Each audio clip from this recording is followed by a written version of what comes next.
বাবা ইলিয়াস রহমান জিহাদের মা শেষ নৌকায় উঠাই দিয়ে টাকেরাট সিন্দাঘাট সর্বস্ব নদী মাদ্রাসার ঘাটে দিব। তখন টাকেরাট থেকে গোপালগঞ্জের ভাড়া ছিল 11 টাকা। আমার মা মারে দিয়েছিল 25 টাকা। নৌকালারে 5 টাকা দিয়ে কইছিল আর কোনো যাত্রী উড়াইবানি। তখন পার করতে লাগতো 1 টাকা, এখন লাগে 20 টাকা।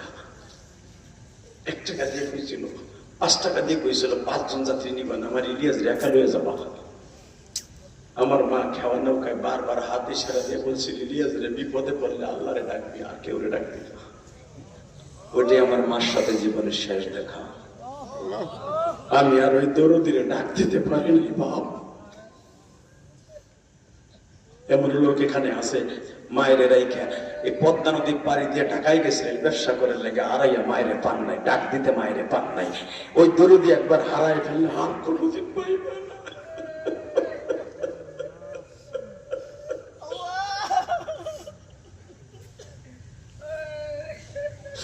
ভালো রাইখো সুখে রাইখো মায়ের,